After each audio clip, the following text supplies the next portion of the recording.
Louisiana launches the nation's first BEAD challenge process. $74.4 million in tribal broadband connectivity funding. A new global telecommunications coalition is formed.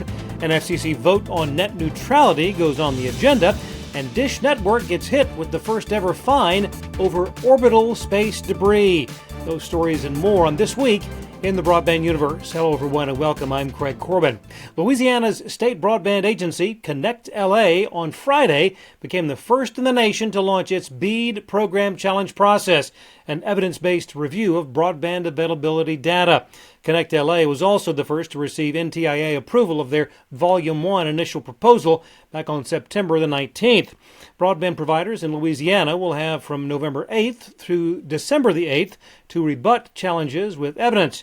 Final adjudication by the state on those challenges will result in a final broadband map by January the 4th of 2024. Connect LA efforts are being streamlined by the Ready Challenge Process Coordinator, one module of an extensive software platform assisting state broadband offices nationwide. 28 grants were awarded this week to tribal entities in 10 states as part of the Tribal Broadband Connectivity Program, an infrastructure deployment project designed to serve 59 Alaska Native villages. Received $29.5 million, the single largest grant out of the $74.4 million in funding. The Alaska project should bring connectivity to more than 2,500 unserved tribal households, along with 125 unserved tribal businesses. Other awards went to tribal entities in Wisconsin, Washington, Utah, Oregon, Oklahoma, North Dakota, Nevada, Michigan, and California. The United States has joined the UK, Canada, Japan, and Australia to form the new Global Coalition on Telecommunications, or GCOT.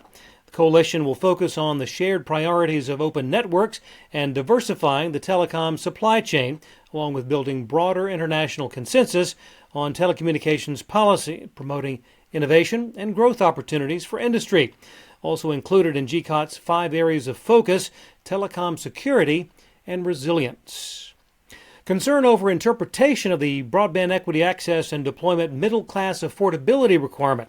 In a letter this week, ACA Connect's CEO Grant Spellmeyer asked NTIA Chief Alan Davidson for guidance on how states and territories propose to address the nebulous requirement of offering low-cost, high-speed plans to all middle-class households using a BEAD-funded network.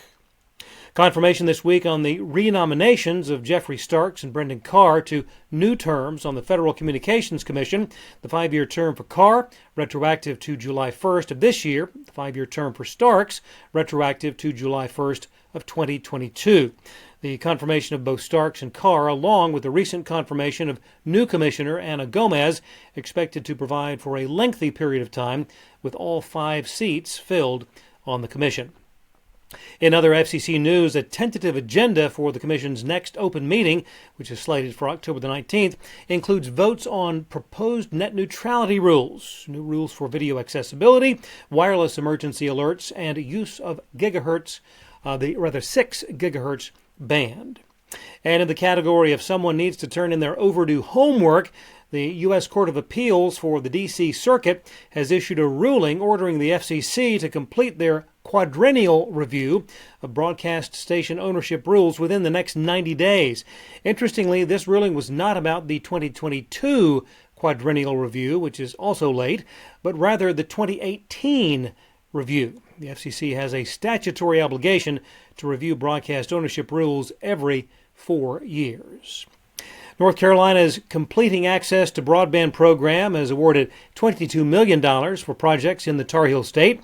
Among those receiving funding through the North Carolina Department of Information Technology, Wilkes Communication, Surrey Telephone Membership Corporation, Zytel, Skyrunner Incorporated, French Broad Electric Membership Corporation, along with Roanoke Connect Holdings. There will always be rules for taking out the trash, and when it comes to space trash, breaking the rules can get pricey. Satellite TV provider Dish Network has admitted liability and will pay a $150,000 penalty for failing to properly deorbit its EchoStar 7 broadcast satellite. Dish put the satellite into a disposal orbit well below the approved debris mitigation plan levels. First it was Netflix, now Disney Plus cracking down on password sharing, and it's starting north of the border. Customers in Canada will no longer be able to share their subscriptions outside of their households.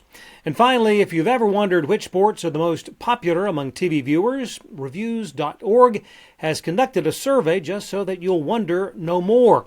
At the top of the list, no surprise, the NFL, the NBA, and Major League Baseball. NCAA football and basketball followed closely by NASCAR. At the bottom of the top 20, the WNBA. That's all for now. Thanks for watching. We'll see you next time on This Week in the Broadband Universe.